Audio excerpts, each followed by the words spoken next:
So awesome. The first question I'll ask you, and you can just answer. What is a memory from your youth living in Iraq prior to the invasion of Kuwait? I was born to a family of five: my dad, my mother, me, my brother, my sister. I was born in 1960. The best memory that I have of Iraq was me and my friends going out during spring, summer vacation. And we have a street on the riverbank, and we will spend all evening on that street and have dinner and come back home. So spending time with my friends was the best thing that I really remember before the invasion of Kuwait.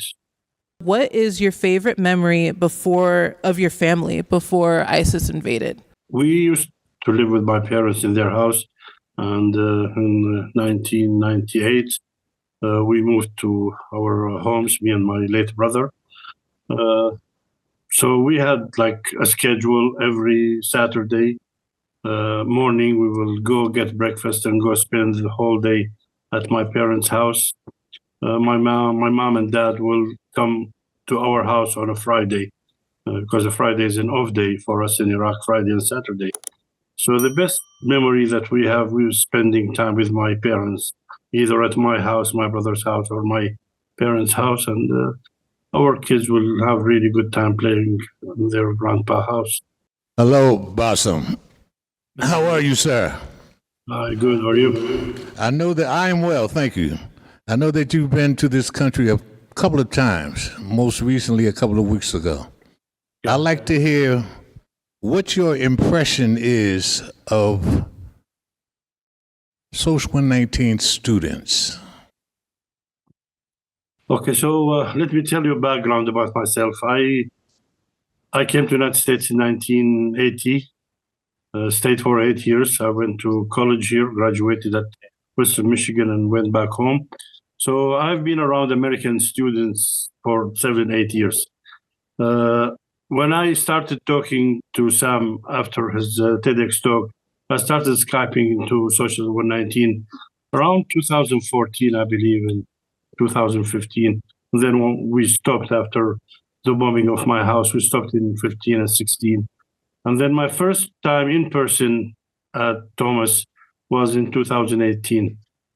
It was a scary experience for me standing in front of 750 students. It wasn't easy. But Sam made it easy for me. My impression of the students at Social 119, they are really friendly. They want to learn. They have so many questions. And later, when I became involved with Word in Conversation, that experience led to more of you guys coming to Iraq over Zoom, talking to our students at 5 locations in Iraq. Some of you will join our students after spring break in dialogues. Sadly, the dialogues have been cut down drastically.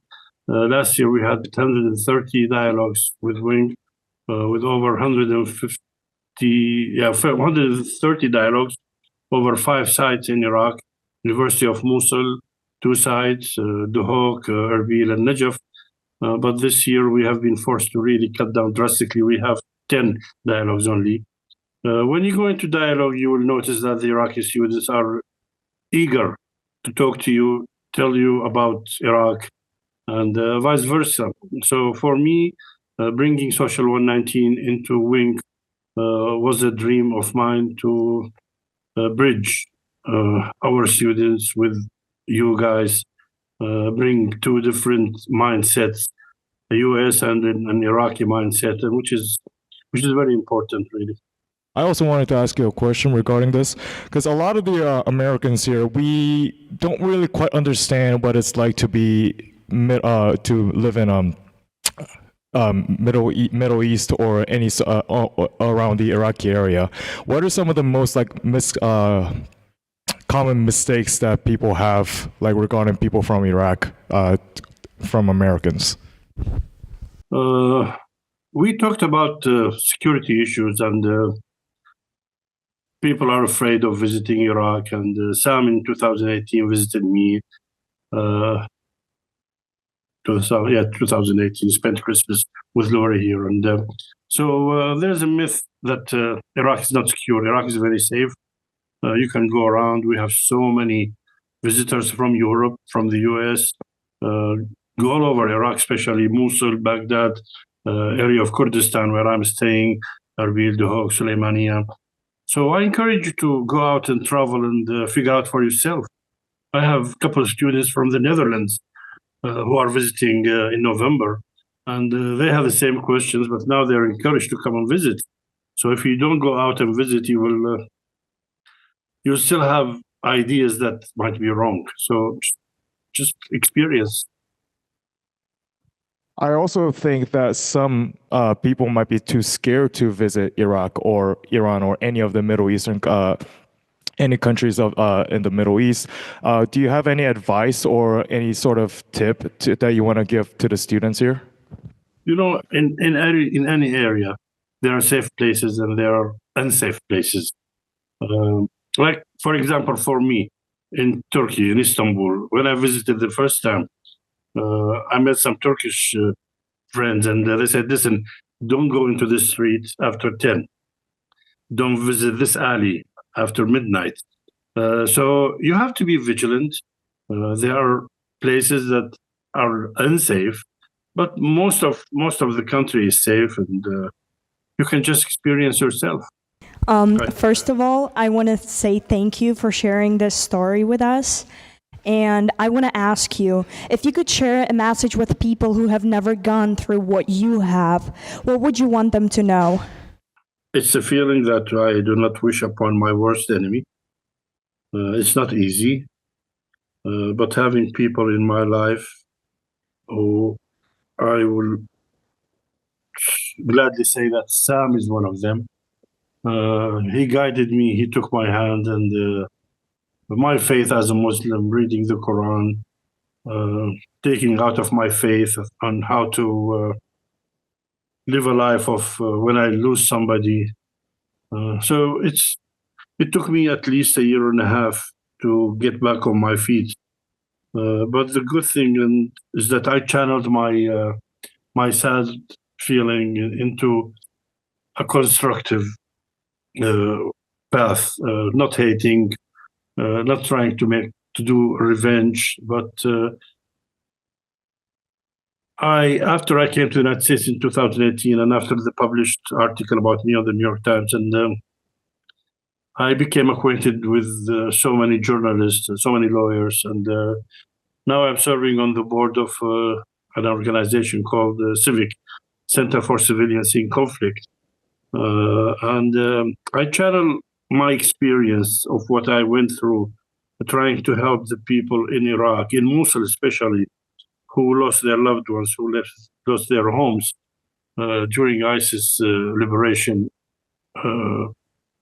So doing a good thing is really helping me stay focused of what I need to continue doing as long as I can to help people who have no mean of making their story reach, let's say, the US, Europe, anywhere. So I'm becoming an advocate of the victims of wars in Iraq and other locations too. At the time, how did you handle feelings of wanting revenge? And if you did have those feelings, what prevented you from doing something like joining a violent resistance?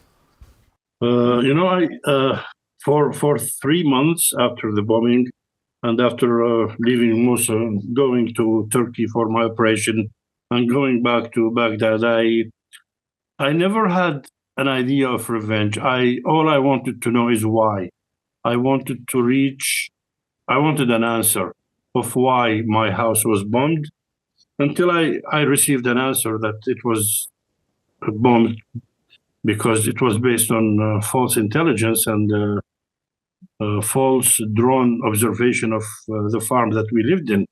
So my main focus was to know why and clear my name, because my name was tarnished, that I was an ISIS member and my family was considered ISIS members, because the footage that was shown on YouTube and was there for like 6 weeks that they bombed VBID, which means car manufacturing for manufacturing bombs and suicide cars.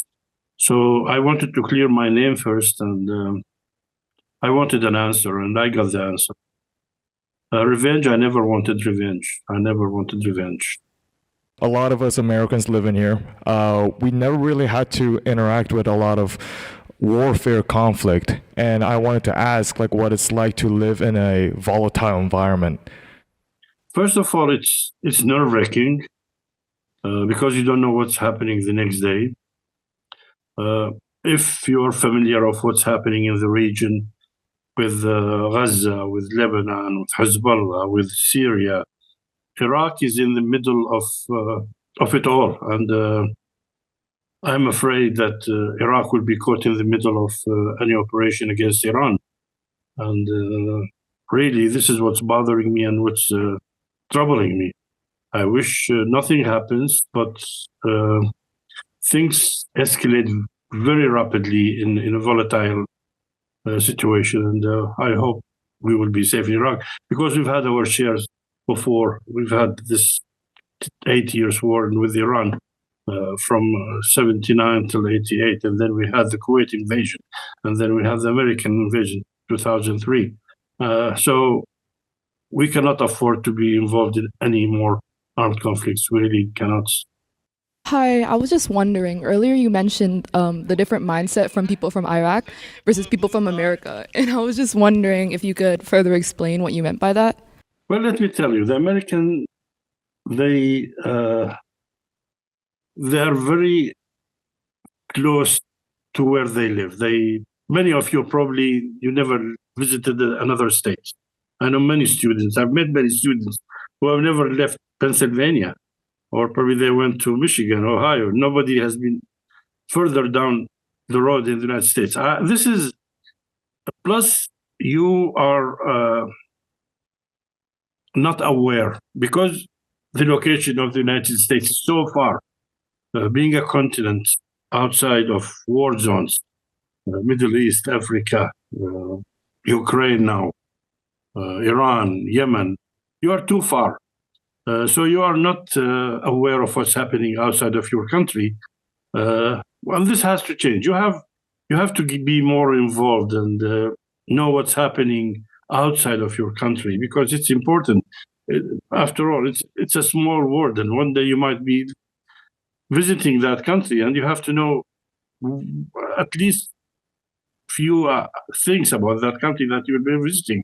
I encourage you to go out, visit, travel. This is the best way for you to get out of your mindset and get involved with other cultures, other people, other religions. That's my advice. Iraq, unlike America, you were talking about America being separated so far away from the rest of the world. What is it like to have so many surrounding countries around you and having interacted with like many different foreign people? Unlike Americans, we usually just meet Americans with Americans because we're so isolated off. Yeah, you know, Iraq being like it's a bridging country, especially down south with the shrines in Karbala and Najaf, and we have millions of Shia pilgrims coming into Iraq from all over the world. Same in Mecca, in Saudi Arabia. Every Muslim from all over the continent will come visit. So you meet other people, you meet other cultures. Before the 2003, Iraq was a closed country. We didn't have so many nationalities living and working in Iraq. All we had probably was Egyptians who came during the Iran-Iraq war in the 80s and to replace the Iraqi workers who were soldiers at the front. But after 2003, when Iraq became more open to other cultures, we have so many nationalities living, working in Iraq. Like here in Erbil especially, I know so many French, Italians, Americans, of course, Spanish, Lebanese. So Iraq became more open to other cultures, and people got to know Iraq more after 2003. My question is, what would you say is the most helpful things that helped you to get accepted and adapt to the new situation in Iraq after the first time you came? And what is the exact feeling that you felt for the first time coming back home after everything that happened? Well, when I returned back home in 2016, I think January of 2016, and at that time I was on walkers because I had a broken hip, and I was on walkers for 6 months, and I rarely left home. But then I came to Erbil. My older friends started to come back and visit me. My first time in Mosul was 2017, when we visited to go to the farm where our houses were to be with the photographers from the New York Times. And that was mixed feelings for me, because the city has been destroyed, and I stood in the street. You know, it's so difficult to be in a city that you were born in and you spent all your life in, and the demographic of the city was so changed that you get lost in your own city. And I started crying. And the journalist who was with me, she said, "Why are you crying?" I said, "I'm crying because I'm lost in my own city." So going back to Mosul, I still find it difficult for me to go back to Mosul, especially to the area where our farm is, because memories start coming back to me, and I really don't want to get hurt again. And that's the only reason I'm still in Erbil and not going back to Mosul.